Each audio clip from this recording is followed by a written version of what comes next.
I've just finished a meeting with one of my staff members where we revisited the process of dealing with all of the incoming payments, missed payments, cancellations, etc. into our business. And I want to share some of the big take-homes and learnings that we experienced in going through this process. This is about process optimization. It's about revisiting systems. It's about understanding that the process of systemization never ends. Things change, the way you work change, the apps you use change, your knowledge and skills and abilities change, the abilities of your team change, and all those things mean we can make massive headways in terms of efficiency and also just getting things done in a better way if we take a moment, a pause now and again to really look at stuff and take the time to improve it. So the question is this: how do entrepreneurs like us who don't have an endless supply of cash, how do we leverage the best apps, virtual assistants, automation tools and systems to scale our businesses, increase our profits and have more time to do what we love to do each day? That is the question, and this podcast will give you the answer. My name's Dr. Steve Day and this is Systemize Your Success. Now and again, when I'm on a call with a potential client, they'll ask me, how long does it take to systemize a business? How long can I expect, I need to be working on this before I really, have finished it? And my answer, I try and be honest about these things, is never.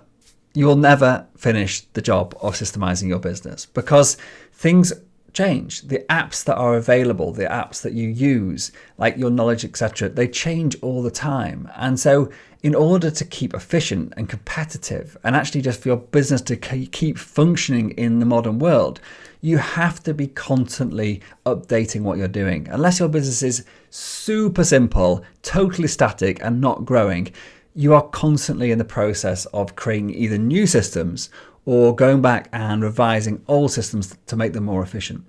And today I just got off a meeting, as I mentioned in the intro, with one of my staff members. And why I wanted to share this was because what we've just gone through has probably saved about 6 weeks per year of people time in doing stuff that we do regularly. And that is only going to go up had we not revisited it, because we're just about to launch our new community, which is going to increase significantly the number of clients that we actually have at any one time. And so the dealing with new sales, cancellations, missed payments, hopefully the latter will be still as low as it is today, but dealing with all the transactional stuff is going to go up. And so therefore it was an incredible opportune moment to realize how clunky our systems behind all this were. Even though it was working, it was just so overcomplicated that it really needed a total overhaul, and that's what we did. And one of the big lessons or take-homes that I had from this was that when we bring in new staff, as it is with this case, it's an absolutely brilliant opportunity to get a new fresh pair of eyes on your old and existing processes to see, look, does this actually make sense? Like, is this a efficient way of doing something? And if a new person coming in is either taking way too long to get it or doesn't get it at all, as in this case, it was just total overwhelm, it's a real indicator, hopefully quite an obvious one in some cases, but sometimes more subtle, that you need to, either you or your systems implementer, an operations manager, someone who really gets the systems within the business, needs to actually block out some serious time. So in this case, it was about a 90-minute meeting to look at the whole process end to end and say, look, is this actually the way it should be, or should something dramatic and drastic change? And just to sort of go back a step really about when we bring in new employees, and this is this trying to introduce a culture of continual improvement from day one in my business, and you should be doing this in yours, I believe. And that is where it pays off dividends. So when someone new comes in, they may just think, look, this is just the way things are done. This is the way it's got to be done. Maybe they haven't got any experience in that particular field. So they don't know how simple it could be. And so they just go on and get on with it anyway. And it can be hugely inefficient. But what I try to do, on the welcome meeting when someone comes in, and I re-emphasize this on like day 1 and day 2 and day 3 and day 4 in our daily stand-up meetings and in our company meetings, I re-emphasize that when we bring someone new in, it's a huge opportunity to be able to get a fresh pair of eyes on processes, for someone to actually tell us this is difficult, this doesn't make sense, I'm struggling. And if they are honest enough to do that, and you can empower them, and then when they do it, you really embrace it in order to say, look, thank you so much for having the guts to speak up and saying this is overwhelming, because that means that we've got this opportunity together to create a process which isn't overwhelming for you, and therefore it won't be overwhelming for anyone else going forward. And that is efficient and effective process. Anything else probably needs to be revised. So just to go into a few details about what happened today and what we did. This isn't a lesson or a podcast about how to create efficient financial systems, but what we did was basically look at all the things we were capturing regarding new sales. So we use Asana in our business for task management, and we use Zapier to connect our payment gateways to our Asana account, so we can get sales coming in. We use Slack for messaging, and we use Google Sheets for our spreadsheets. And when we went through this process, we had probably a dozen operation manuals all around processing new sales. There was some which were about creating tasks from tasks and duplicating things, and it was all very clunky and long-winded. There was literally there was a task being created that told somebody to create a new task in a project, and then for that task to create a second task. It was ridiculous. And it had just been because this has been sort of bolted together over the years. My business partner set up a lot of our financial systems many years ago.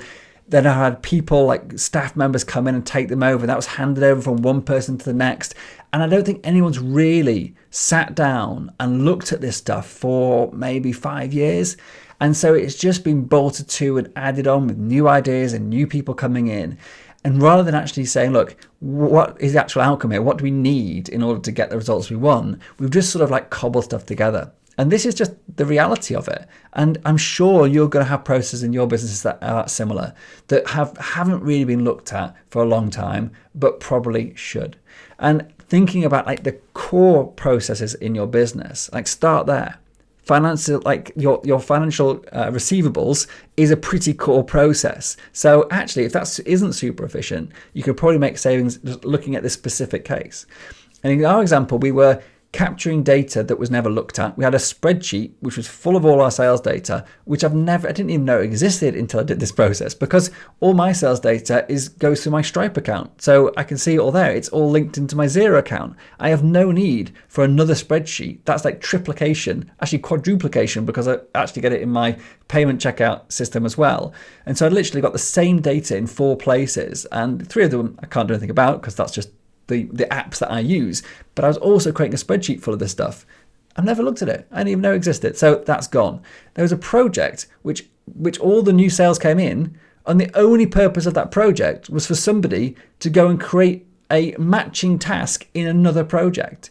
Just not trying to confuse things, but it's if we just told our automations to create the task in the correct project in the first place, it would eliminate the task completely. And that's exactly what we did. So we eliminated an entire project, an entire step in a process, which again is saved maybe only half an hour a week, if that, but actually that adds up.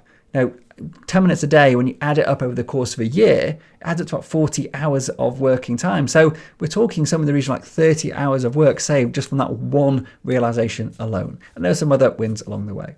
And so I'm not going to go into details any more than that. It's just to sort of give some examples of some of the clunky stuff that had been added to and bolted into this process.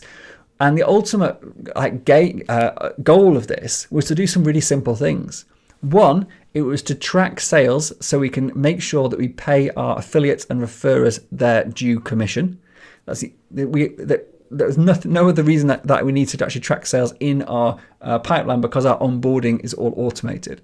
Second thing is to track cancellations, just to make sure that it was a known cancellation, is it an error, and do I need to actually speak to the client, or does we actually follow up with the client to find out what's going on? And thirdly, for missed payments, just to make sure that we're actually just chasing up with the client to see if they've got any difficulties, if we could help at all. And so that's it. Those are super simple things that happens so rarely with regards to the cancellations and missed payments. Like, we don't really need complex processes around them at all. We just need to be notified that they're happening, and then the person can actually then just follow that up. And as I said, the referrals is the only thing that really, really matters and happens on a regular basis. So we've just basically, in the course of an hour, 90 minutes, transformed an incredibly clunky process into something that's super slick, easy to follow. And as in going through some big systemizations with moving our payment suppliers, etc. at the moment, it's just been really timely. Because now when I set things up with our new payment supplier, they'll just even more simplified and therefore get even bigger savings of time without me now having to sort of figure out what the hell's going on with all this finance stuff. So that's it really. My take homes for today are to take check now and again as the business owner, or if you're the operations manager or the CFO or the CTO, whatever you are, like take check now and again of your existing processes that may have not been looked at for a long, long time. Empower your staff to be honest about how they feel the process is in terms of efficiency and effectiveness. Can they see a better way of doing it, or actually is it just so confusing that they really struggle to actually do it efficiently, and you are spending or wasting huge amounts of time paying someone to do something in a long-winded way that could easily be quickened and made simpler, making their life easier, making them enjoy their job more, and you actually saving money in the process and being able to process and do more stuff. Because the key thing I believe about efficiency is, yeah, you do save money on the hourly rate, but you're going to pay them to do something else anyway. So it's not going to actually, you're not going to get any money back by, unless you're paying contractors by the hour and you reduce what they do, whatever. But generally speaking, employers are not going to suddenly reduce your wage bill by being more efficient. But what you get is opportunity. So it's the opportunity cost of having inefficient processes that you should be mindful of. And whether that's for you as the business owner or leader, how much time you're spending on doing stuff, or your key members of staff, because there's huge opportunity costs in an experienced member of staff wasting time doing stuff they don't need to do, or is really inefficient and it's just wasting time. They could be doing something of high value that's bringing in revenue or generating goodwill within their existing clients, etc. That's what they should be doing, not wasting the time on inefficiencies. So take check now and again to revisit some of your old existing processes, the core processes that aren't going to go away, and make sure they are efficient. You might be surprised about how many hours of time you'll be able to save by doing this on a regular basis, like me today, who I honestly believe I've probably saved about 6 weeks a year on this relatively simple process now, because it was just so outdated, clunky, and bolted together over the years. So that's it. Go away, do some process reviews, get some optimization going, have a great day. And if you've enjoyed this episode and found it useful, as always, please do like it, share it, spread it around, and leave us a review if you're feeling generous. Thank you so much. Have a fantastic day. Take care.